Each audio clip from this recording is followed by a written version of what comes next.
bagaimana gigihnya Tengku Kori untuk membela pendiriannya. Dalam hal ini, kalau menurut saya mewakili dirinya, yang mungkin satu visi dengan Kiai Imad. Kala itu ya. Iya. Saya lanjut dulu. Nanti panjenengan bisa luruskan jika memang Siap. saya salah dalam hal ini. Sampai dia berani-beraninya mengatakan bahwa Habib Jahanam atau Anu Jahanam, semuanya serba Jahanam ya. Nah, itu sudah pasti. Jadi tidak ada lagi selain kata Jahanam waktu itu. Nah, cuman akhir-akhir ini berbelok arah dan dia mungkin menemukan sesuatu kebenaran di dalamnya. Kira-kira begitu menurut asumsi saya. Sehingga dia mungkin mulai bersyahadat, mulai bertaubat, sehingga dia berbalik arah dengan bukan menjelekkan, tapi akan mengcounter dan menantang debat daripada Kiai Imad. Mohon tanggapannya. Silakan, siapa yang mau nanggapi? Saya dulu nanggapi, Yai. Jadi begini, Bang Iwus, sepanjang ya. Bentar Yai. Bentar Yai. Saya bentar sebelum ditanggapi. Silakan, Persoalan Tengku Kori ini kan persoalan itu umum, itu yang saya perlu klarifikasi dulu dengan Yai Anjas. Saya merasa tersinggung banget dengan pernyataan Yai Anjas yang membanding-bandingkan antara. Loh, ini benar, ini perlu diklarifikasi. Saya harus tegas dalam hal ini karena ini menyangkut akidah. Kenapa tadi Yai Anjas menyatakan bahwa yang di Komal ini lebih baik daripada 70.000 Habib? Kan begitu. Karena itu nggak apple to apple, Yai. Kita beda akidah dengan Habib-Habib itu. Mereka syahadatnya 3. Kita syahadatain. Jadi jangan sampai kita mau dibanding-bandingkan. Kan saya senantiasa bilang sama Yai Anjas, ada orang yang membandingkan dengan iblis pun itu iblis tersinggung. Karena iblis itu tersinggung karena iblis tidak pernah ngaku sebagai cucu Nabi. Sementara Bani Balau ini ngaku cucu Nabi. Lah hari ini Yai Anjas sudah membanding-bandingkan kita dengan para kabib-kabib itu kan merendahkan derajat kita yang memang bersyahadat yang sesuai dengan syahadat 2 kalimat syahadat. Lah sekarang kan udah jelas kabib-kabib itu syahadatnya 3, nabinya Fakih Muqaddam. Bahkan Fakih Muqaddam itu ngaku anallah. Masa kita mau dibanding-bandingkan itu? Saya minta klarifikasi dulu ya Anjas. Dan jangan lagi membanding-bandingkan kita. Terima kasih. Terima kasih Kiai Satria Bang Garin silakan tanggapi. Jadi ini fenomena, ini kalau saya anggap tadi Kori itu kan fenomena Bang Yus ya. Artinya narasinya yang dia sampaikan waktu dulu dia berdiri di sini bersama kita membela tesisnya Kiai Imaduddin Sunan Bantani, dengan sekarang dia berdiri di sana sebagai kacungnya Mbak Alawi, narasinya nggak berubah Bang Yus. Artinya apa? Ya, kalaupun ada yang dia sampaikan itu sudah batal demi ini ilmu akademik, karena dia sudah mendustakan keilmuannya sendiri kalaupun dia memang mengaku berilmu. Karena sejauh ini yang kita saksikan di Komal-Komal, apa yang dia sampaikan dari dulu sampai sekarang nggak pernah berubah. Hanya arah hujatannya yang berubah Bang Yus. Mungkin cuma itu aja yang mau saya sampaikan. Terima kasih. Nah, saya jawab ya Bang Yus. Hanya sebentar, kalau kata saya itu kebalik tuh Bang Bang Garin. Yang benar itu bahwa literasinya Kori tidak berubah, yang berubah itu narasinya. Jadi tidak ada kitab baru yang ditampilkan Kori terkait dengan ketersambungan nasab Ba'alwi. Kitabnya sama, masih pakai kitab terdahulu dengan mencoba memutarbalikan narasi. Nah, kalau memutarbalikan narasi, sementara dia merasa menjadi bagian daripada orang yang memahami ilmu nahwu, kok jadi berubah ilmu nahwunya, kan begitu. Ya itu makanya saya bilang tadi Bang Satria, artinya sudah batal. Apapun yang dia sampaikan itu nggak perlu lagi kita dengarkan gitu loh. Nah, oke, saya mau nanggapi secara logis ya, Bang Yus. Jadi kenapa Kori berpindah alih? Kori itu saya tahu. Mulai awal sampai dia pindah saya tahu. Satu, ada keirian dan ada tidak keterimaan dengan adanya Kori tidak dijadikan ketua PWI. Gitu loh. Lalu dia itu tidak pernah dijadikan ketua dari petisi Merah Putih. Jadi dia maunya menjadi ketua. Akhirnya dia berbalik arah. Sekarang dia menjadi ketua Bangladesh, kumpul dengan Mbak Alawi gitu loh. Itu aja. Kenapa? Karena setelah ketika Kori naik ke komar saya, berdua ini, saya bilang, ayo kita diskusi, tapi dengan syarat, pakai kejujuran, jangan ada dusta dalam mengkaji kitab. Apa dia katakan? Hei Anjas, kamu itu adalah korban daripada seks Jepang, dia bilang. Ya, saya mendengar itu dan mengikuti itu. Lanjut. Dan ini Yai Satria Kuda Putih ini salah satu orang yang sudah kebal menghadapi omongan-omongan seperti itu dari rombongannya Kori kalau naik di komal sebelah. Saya ini jadi sering naik pitam gara-gara Yai Satria Kuda Putih ini. Beliau yang naik di atas, saya yang di bawah yang emosi ini. Nah, saya tidak marah dikatakan seperti itu, saya tidak marah dan saya tidak balik dengan ucapan yang tidak benar. Tetapi yang fakta dan real, ketika pemakaman palsu di Mojokerto, 13 pemakaman palsu itu ternyata ditemukan hanya sepasang gigi. Lalu sepasang gigi itu dites DNA ternyata LM20, maka itu giginya Kori.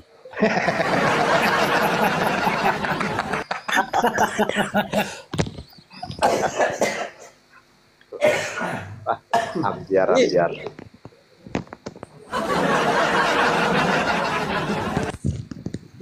Jadi tidak ada pengaruh. Kori mau pindah ke atas langit lah, mau pindah ke mi'raj lah, tidak ada pengaruh bagi kita karena kebenaran yang absolut itu pasti ada. Betul. Baik, saya di sini tidak dalam rangka berpengaruh atau tidak. Kiai. Siap. Cuman hanya saja yang kala itu saya kan sampaikan tadi, kala itu begitu gigihnya Tengku Kori ya, sampai tidak ada terlewatkan kalimat jahanam untuk para habib, kan begitu kan. Namun hari ini yang kita lihat sedemikian rupa, bahkan panjenengan dikatakan anak daripada orang tua dari budak seks Jepang, kan begitu toh? Ya. Artinya begini, dia mungkin menurut asumsi saya menemukan sesuatu yang sifatnya mungkin kebenaran bagi dirinya, bahwa sesungguhnya Habib ini memang benar-benar tersambung. Itu asumsi saya. Begitu. Jadi gini, Bang Yus secara umum ketika melihat sebuah perubahan Kori itu memang pasti akan berpandangan demikian, gitu. Cuman ketika kita telisik dan telusuri itu bukan seperti itu, tapi ya asumsi atau pandangan Bang Yus ini juga bisa dimengerti lah. Karena orang lain pun akan demikian ketika tidak memahami secara utuh, gitu. Kira-kira demikian, Kiai. Ya, izin ya. Nambahin dikit. Bang Yus, pahami apa yang disampaikan Yai Anjas tadi. Satria Kuda, sebentar. Begini Bang Yus, ya. Kenapa Kori pindah ke sebelah dan dia menemukan kebenaran lalu membaca syahadat lagi? Iya, karena membaca syahadat 3 itu, Bang Yus.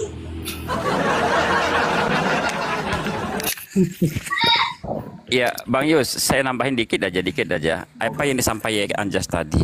Yai Anjas ini kita udah anggap guru di sini. Dia itu tahu kapan Kori itu mendukung Kiai Iman. Tahu juga kapan Tengku Kori itu keluar dan mendukung Mbak Alawi. Termasuk tahu juga kapan Kori itu akan kembali lagi ngedukung tesis Kiai Iman. Nah, jadi apa gerak-gerik hatinya Tengku Kori itu sebetulnya ya Anda sudah tahu.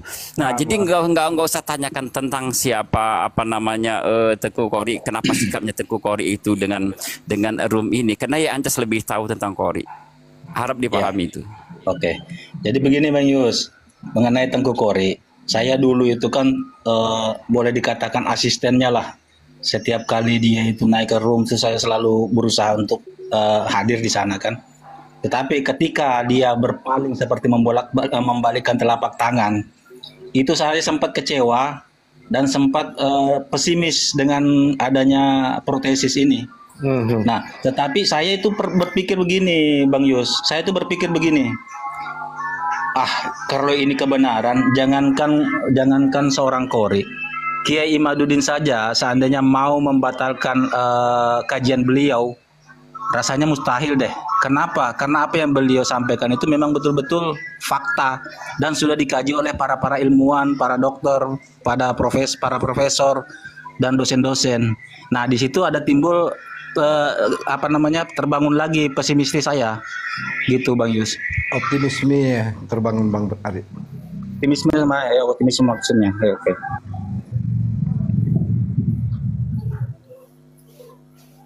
Ya silakan Bang Jika Yus. masih ada yang mau nanggapi silakan. Udah selesai karena Polri udah baca syahadat kata Anda. Betul itu, tidak salah sama sekali. Karena syahadat kalimat 2 syahadat lalu dia pindah ke sana membaca 3 kalimat syahadat.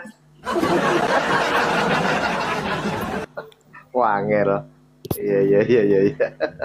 Oke, Kiai Anjas yang terhormat, Kiai Wo, Bang Yus, Bang Aril, Bang Satria, Kiai Wongkut, mohon kiranya izin kami ada kepentingan. Semoga semua senantiasa dalam lindungan Allah, berkah wasiat walafiat. Amin. Bila ada narasi atau perkataan yang kurang berkenan dan tidak pada tempat, mohon dibukakan pintu maaf seluas-luasnya. Tetap semangat, kita bersatu. Allahu Akbar. Terima kasih. Wassalamualaikum warahmatullahi wabarakatuh.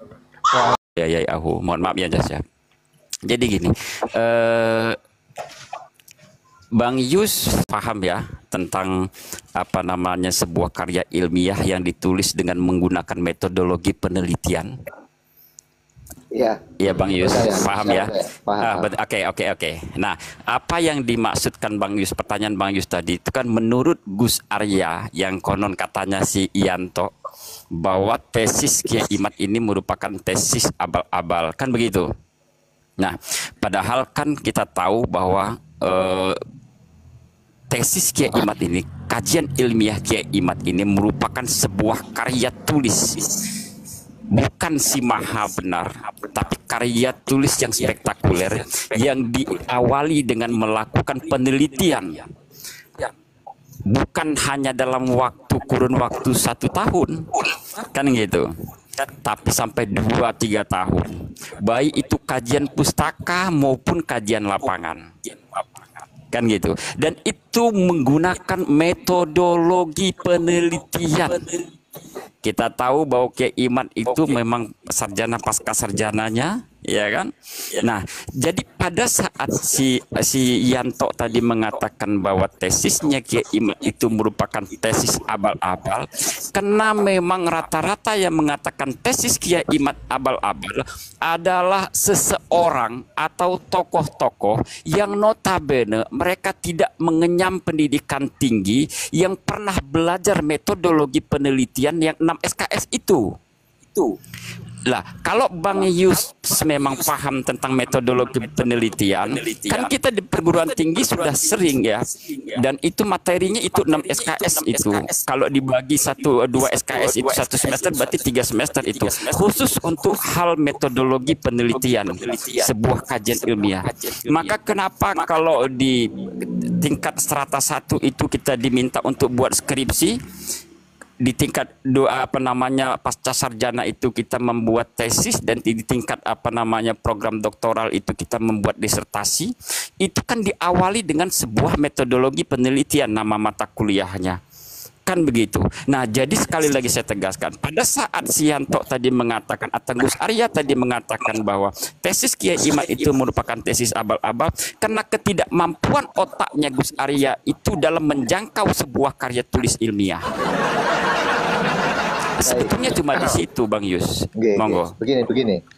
Sebelum munculnya apa yang dikatakan oleh Gus Arya alias Mas Yatno, itu kan sebelumnya kan sudah tersebar dan tersiar bahwa tesis yang dibuat atau karya ilmiah yang dibuat oleh Kiai Imad itu adalah tesis yang copy paste artinya hanya comot-comot di apa namanya di Google kan gitu informasinya kan. Nah, menurut panjenengan dengan adanya tuduhan-tuduhan semacam itu bagaimana? Comot sana, comot sini, comot sana, comot sini, termasuk Tengku Kori juga mengatakan demikian. Saya sempat mendengar itu. Monggo. Enggak, saya jawab Bang Yus. bentar, Kang Arif. Silakan. Bentar, Kang Arif. Biar saya luruskan. Jadi gini, kenapa dari awal tadi, mohon maaf ya, Bang Yus, saya tanyakan apakah Bang Yus paham dengan sebuah metodologi penelitian. Di dalam sebuah karya tulis ilmiah itu ada namanya muraji atau footnote, catatan kaki. Kenapa? Karena itu sebuah karya tulis ilmiah yang harus dilakukan penulisannya itu dengan standar literasi, literatur. Misal rujukannya kitab apa. Nah, itulah namanya footnote. Jadi bukan copy paste, betul copy paste pada saat ada kutipan langsung. Misalnya contoh, ada kalam seseorang yang memang tidak boleh dipenggal satu kalimat pun. Itu namanya kutipan langsung. Dan itu di bawahnya, di atasnya itu dikasih kode footnote-nya. Misalnya satu dikasih tanda petik, tutup kurung. Nah, catatan kaki itulah yang ditulis di bawah di bagian pojok kiri, itu namanya footnote. Nah, karena memang mereka yang menuding tesis Kiai Iman ini abal-abal tidak paham dengan cara membuat sebuah karya tulis yang mewajibkan untuk ada footnote, ada catatan kaki, maka mereka framing lah itu sebuah karya tulis yang abal-abal. Intinya gini Bang Yus, intinya mereka memang tidak pernah paham dengan sebuah karya tulis, bagaimana cara membuat karya tulis yang ilmiah, yang komprehensif, yang objektif, sesuai dengan standar-standar kaidah ilmu. Maka wajar mereka senantiasa mengatakan itu tesis abal-abal. Sekali lagi saya tegaskan, karena ketidakmampuan otak mereka, karena memang mereka belum pernah belajar tentang bagaimana metodologi sebuah penelitian yang ilmiah. Monggo dilanjutkan. Saya tambahkan sedikit Bang Yus. Mohon maaf Bang Yus, izin dulu sebentar. Bang Yus, saya mau tanya dulu Bang Yus, dari apa yang jenengan ikuti tentang polemik nasab ini dan dari apa yang teman-teman tadi jelaskan di sini Bang Yus, apakah saya mau tanya Bang Yus, Bang Yus tahu enggak apa yang menjadi pongkol permasalahan atau polemik nasab dari Ba'alawi ini, tahu enggak Bang Yus?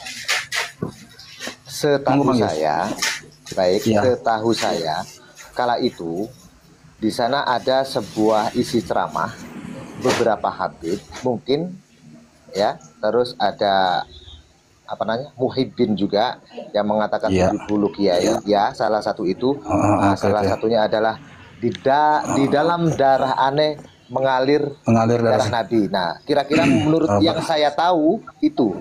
Monggo. Jadi begini Bang Yus, begini, ntar saya sambung dulu.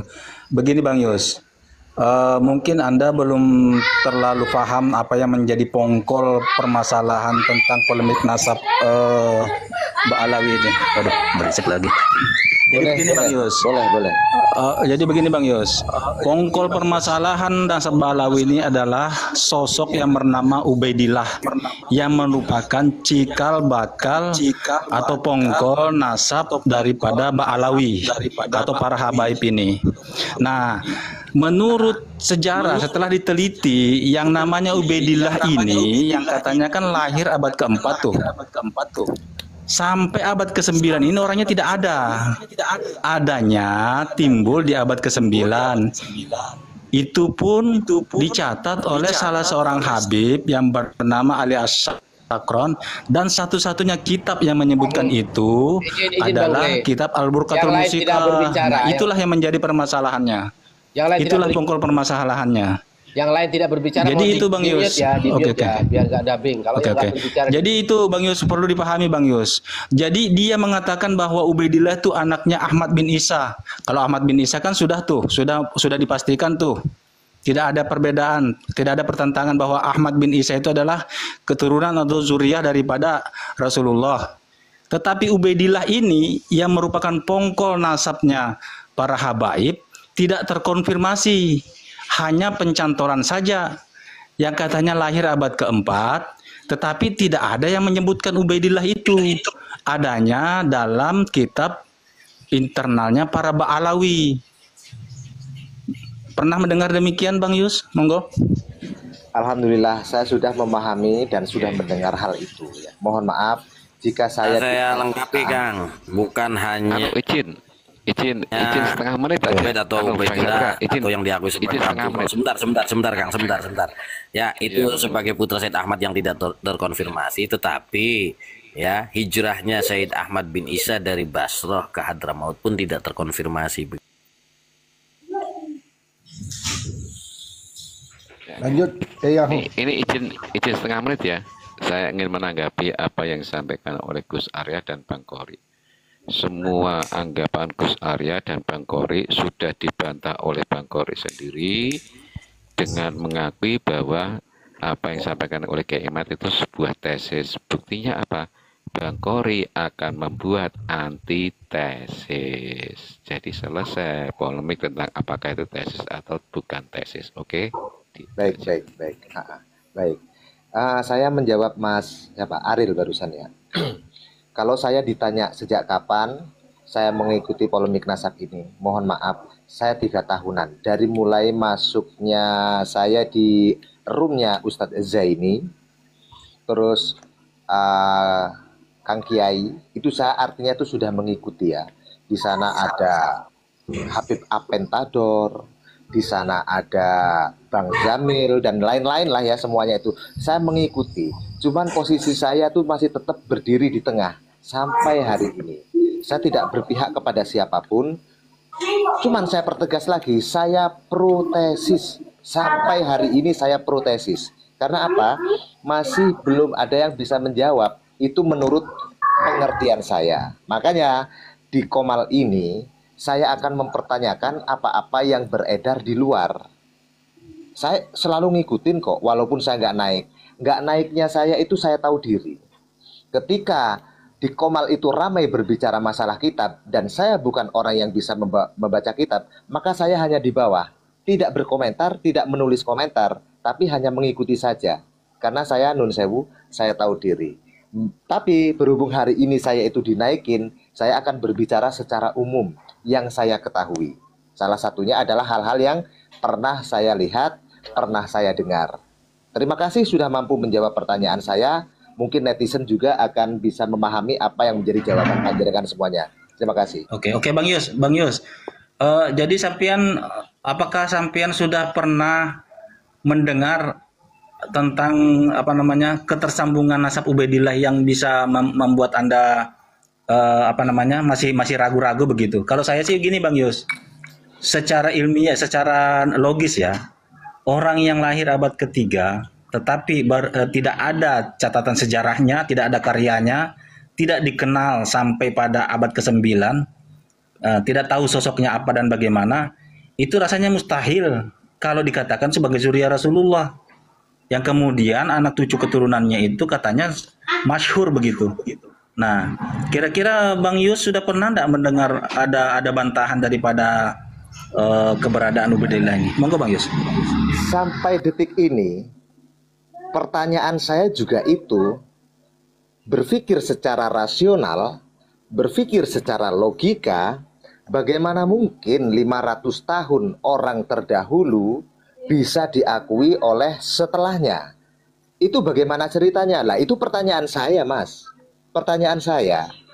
Kok iso yo 500 tahun yang lalu bisa diakui? Oh, aku iki putune Ubaidillah. Ya kan, berdasarkan ini, namun ada yang meneliti itu tidak tersambung. Nah itu pertanyaan saya itu sampai hari ini juga itu. Namun anehnya, saya sebut lagi nama seorang tokoh yang dalam hal ini adalah Gus Wafi. Silahkan datang ke rumah, saya kasih makan, saya kasih kopi. Artinya mungkin dia akan menjelaskan sesuatu ketersambungan itu. Nah itu menurut saya gitu loh. Artinya pertanyaan saya sama seperti pertanyaan panjenengan, dan itu sudah 2 tahun yang lalu pertanyaan itu. Izin menanggapi, boleh Bang. Ya sebentar habis ini sampean. Mungkin begini, ketika Wafi menyatakan ayo ke rumah debat, saya kasih kopi, saya kasih rokok, saya kasih makan. Nah itu kan asumsi panjenengan Yus menyatakan mungkin ada ketersambungan Ubaidillah sama Ahmad bin Isa. Benar. Itu asumsi saya, betul. Ya itu asumsi ya. Kalau saya asumsi bukan begitu. mungkin mau nanyakan nomor rekening. Bang Yos, izin ya, izin. Saya mau nanya Bang Yos, nggak mengurangi rasa hormat.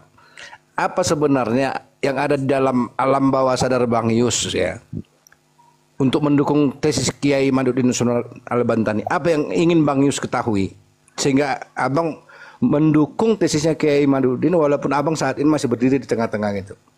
Begini, setiap kali ruang diskusi itu dibuka, maka saya naik dan di sana pun saya membuat catatan. Nah, catatan itulah yang nantinya akan saya buat pertanyaan, Mas. Ketika saya masih belum yakin, ya kan? Apabila menurut mereka pertanyaan saya itu sudah dijawab dan mungkin logis buat saya, karena saya bukan pembaca kitab ya. Jadi saya kalau disodorin kitab, yang jelas saya nggak bisa membaca. Kalau tulisan Latin jelas saya bisa, kan begitu. Nah, terkait dengan pertanyaan panjenengan, apa yang menjawab bawah alam sadar saya ya, sampai saat ini saya masih posisi di protesis. Iya, yang saya ingin tanyakan apa yang Bang Yus harapkan ya dengan adanya tesis ini. Yang saya tidak ada harapan apa-apa kok. Yang jelas mungkin ini suatu keilmuan yang sebelumnya saya tidak tahu menjadi tahu. Itu saja. Oh, ternyata Habib itu bukan zuriat Nabi. Oh, ternyata Habib ini benar-benar zuriat Nabi. Hanya itu keingintahuan saya. Misalnya begini Bang Gari. Ya Anjas enggak, maaf saya ini belum selesai. Artinya saya ini sedang diskusi umum ini dengan Bang Yus. Artinya kan begini. Bang Yus kan mendukung tesis, tapi Bang Yus mengaku bahwa dirinya berdiri di tengah-tengah. Maksudnya berdiri di tengah ini adalah sikap sosial atau dari ini secara sisi intelektual? Sikap berdiri saya di tengah-tengah itu tentang keraguan-raguan. Alasannya apa kok bisa masih ragu? Loh, soalnya sekarang masing-masing mengklaim. Kedua belah pihak ini saling mengklaim dengan dalilnya masing-masing. Itu yang membuat saya masih berdiri di tengah-tengah. Walaupun saya itu pro dengan tesis Kiai Imad itu dari 3 tahun yang lalu. Jadi mana yang lebih logis Mas Yos? Mana yang lebih logis Mas Yos? Yang lebih logis yang jelas pro tesis. Itu yang mau saya sampaikan Bang Yus dari pandangan kacamata orang umum ya, orang awam seperti saya ya. Kalau orang seperti saya ini karena tidak memahami itu ya, tidak bisa baca kitab ya, apalagi dengan namanya kitab gundul, memang nggak bisa ya. Kalau baca-baca kitab-kitab biasa mungkin bisa lah, walaupun sedikit terengah-engah gitu ya. Jadi pandangan kacamata umum gini ya, maksudnya begini, mereka mengaku sebagai juriahnya Rasulullah gitu ya. Ini dari bicara logika aja gitu ya Bang Yus ya. Nah, Rasulullah itu orang Arab ya, sudah jelas sudah jelas bahwasanya genetikanya itu ya, haplogrupnya itu J1. Kemudian Mbak Alawi ini dari mereka yang sudah ya teridentifikasi melakukan tes DNA, ya genetiknya haplogrupnya G. Jelas bukan keturunan Arab. Kemudian begini, masalah leluhur mereka